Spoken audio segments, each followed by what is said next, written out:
আমি আগামীকাল উড়িষ্যা যাব, পরশুদিন সকালে উড়িষ্যার সম্বলপুরে সেখানকার পরিযায়ী শ্রমিক যারা মুর্শিদাবাদের এবং যারা বাংলার আছে তাদের সঙ্গে দেখা করব এবং তাদের বিষয়গুলোকে নিয়ে দরকারে উড়িষ্যাতে আন্দোলন করব। এত বড় কথা বলে গেলাম।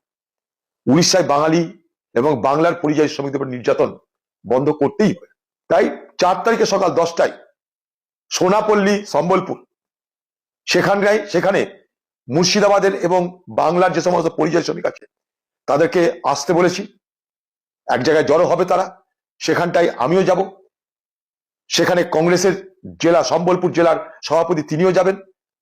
আমরা তাদের সঙ্গে আলোচনা করে আগামী দিনে তাদেরকে কি করে উড়িষ্যায় রক্ষা করা যায় তার রূপরেখা তৈরি করার ব্যবস্থা করব।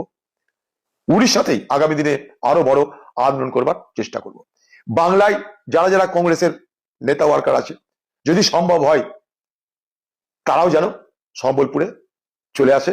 সবাই মিলেই আমরা সেখানটায় তাহলে তাদের কথা শুনতে পারবো, জানতে পারবো। কেউ যদি সুযোগ পায় তারাও যেন চলে আসে।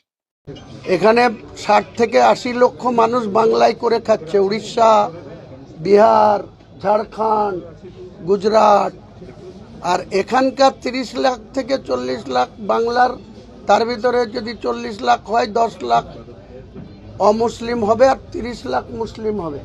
তাদের প্রতিনিয়তই আক্রান্ত হতে হয়। তার কি ব্যবস্থা নিয়েছে? এখন হুমায়ুন কবির দল খুলেছে, আপনার মনে পড়েছে যে আক্রান্ত হচ্ছে, তার দায় আমার। বাবরি মসজিদের জন্য আক্রান্ত হচ্ছে এটাই বলছে, ওটা বলবে।